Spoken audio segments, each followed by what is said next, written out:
roll camera, sound, action. First audience channel Kannappa USA premiere show review మీ ముందుకు. One సెంటెన్స్లో చెప్పాలంటే, ఒక నాస్తికుడు పరమభక్తుడిలా మారిన చారిత్రక జానపద భక్తిరస చిత్రం. కథ విషయానికి వస్తే, 2nd century BCలో స్టార్ట్ అవుద్ది.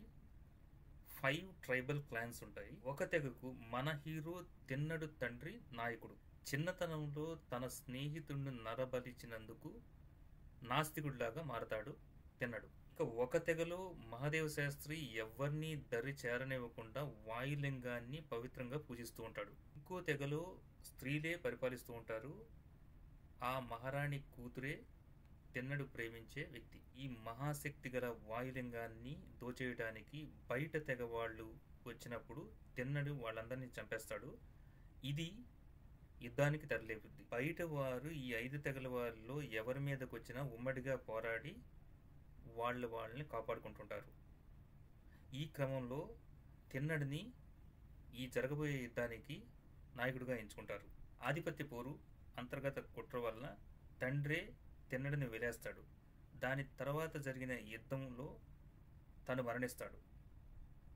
తండ్రి మరణానికి ప్రతీకారంగా ఆ తెగని మొత్తం అంతం చేస్తాడు తిన్నడు.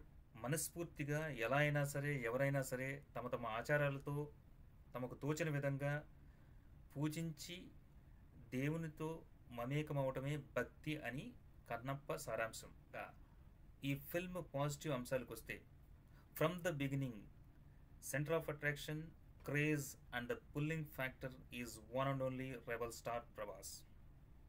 అయితే ట్రైలర్లో మనం ప్రభాస్ని చూసినప్పుడు అంతగా ఆకట్టుకునే విధానంగా లేదనే చెప్పచ్చు. బట్ ఫిల్మ్లో మనకి బాహుబలి, సలార్, ఛత్రపతిలో ఎంత డైనమిక్గా మనల్ని ఆకట్టుకునే విధంగా ఉంటుందో క్యారెక్టరైజేషన్, ఇది కాంట్రాస్టింగ్గా స్థితప్రజ్ఞతతో కూడుకున్న సాదా సీదా మాటలైనప్పటికీ అదే డైనమిజం ఆ డైలాగుల్లో అంతే పవర్గా ఉంటూ ఒక స్పెషల్ ఆరాని క్రియేట్ చేశాడు ప్రభాస్. మనకి ఆ రుద్ర పాత్ర ఇలాగే ఉంటుందేమో అన్నంత అద్భుతంగా నటించాడు. This is the major asset for this film. Next, Manchu Vishnu. ఈ మధ్యకాలంలో సినిమాల్లో కన్నా ట్రాల్స్లో ఎక్కువ అలరింప చేశాడు. అందుకు తగ్గట్టుగానే ట్రాల్ మేకర్స్కి అవకాశం ఇచ్చాడనే చెప్పాలి. అయితే థియేటర్లోకి ఈ మైండ్ సెట్తో వెళ్తే Manchu Vishnu will disappoint you, because you will expect the unexpected.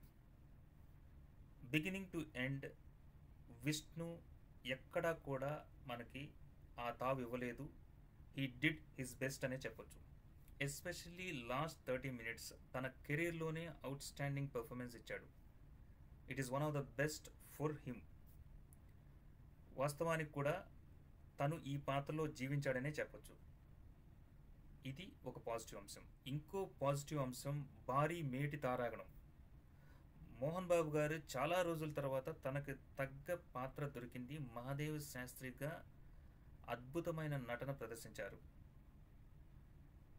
Mohan Lal, needless to say, Akshay Kumar, Sarath Kumar, Raghubabu, Madhubala, Kajal, Preeti, ఇలా ప్రతి ఒక్కరూ తమ పాత్రలకి న్యాయం చేశారని చెప్పాలి. బ్యాక్గ్రౌండ్ స్కోర్, కొన్ని పాటలు బాగున్నాయి. విఎఫ్ఎక్స్ లాస్ట్ ఎపిసోడ్లో బాగా యూటిలైజ్ చేసుకున్నారు. ఇవి పాజిటివ్ అంశాలు. నెగిటివ్ అంశాలకు వస్తే, ఫస్ట్ లొకేషన్. మన ట్రైబల్ క్లాన్స్కి వాళ్ళు ఎంచుకున్న లొకేషన్ మిస్ మ్యాచ్డ్గా, క్వైట్ అన్యాచురల్గా, నేటివిటీకి దూరంగా అనిపిస్తుంది. అంతేకాకుండా ఫస్ట్ హాఫ్ మొత్తం అదే లొకేషన్లో అక్కడక్కడ తీయటం వల్ల మొనోటనస్గా స్క్రీన్ అనిపిస్తూ ఉంటుంది. ఇంకో అంశం, ఈ ఫిల్మ్లో వాడిన భాష. మనం కరెంట్ 2025లో ఎలా మాట్లాడుకుంటున్నామో, ఈ ఫిల్మ్ 2nd centuryలో ఆ ట్రైబల్ క్లాన్స్ అలా మాట్లాడుకుంటుంటారు. అంతేకాకుండా ఈ ఫిల్మ్లో నటించిన ఇతర భాషా నటీనటులు చేత వాళ్ళని డబ్బింగ్ చెప్పించడం వల్ల అంత వెరైటీగా అనిపిస్తూ ఉంటుంది. ఇంకో ముఖ్యమైన అంశం యాక్షన్ కొరియోగ్రఫీ. ఈ ఫిల్మ్లో action sequences played a vital role. ఇంకా చాలా బెటర్గా తీసుండొచ్చు అనిపించింది. చిన్న చిన్న అంశాలు, కాస్ట్యూమ్స్, ముఖ్యంగా ప్రభాస్ గెటప్ కొంత డల్గా అనిపిస్తుంది. కోర్స్ పర్ఫార్మెన్స్ వల్ల అండ్ ప్రభాస్ వల్ల మనకు అంతగా అనిపించదు. అండ్ మరీ ముఖ్యంగా శివుడి పాత్రలో అక్షయ్ కుమారు అంతగా నప్పినట్టు అనిపించలేదు. ఇక చివర నెగిటివ్ అంశం, ఫిల్మ్ అక్కడక్కడ ల్యాగ్ ఉండి లెంతీగా అనిపించింది. ఓవరాల్ రేటింగ్ విషయానికి వస్తే యావరేజ్తో స్టార్ట్ అయ్యి అబవ్ యావరేజ్కి స్వింగ్ అవ్వుకుంటూ లాస్ట్ 30 minutes సీక్వెన్స్ మాత్రం మ్యూజిక్, బ్యాక్గ్రౌండ్ స్కోర్, పర్ఫార్మెన్స్తో ఆకట్టుకున్నారు.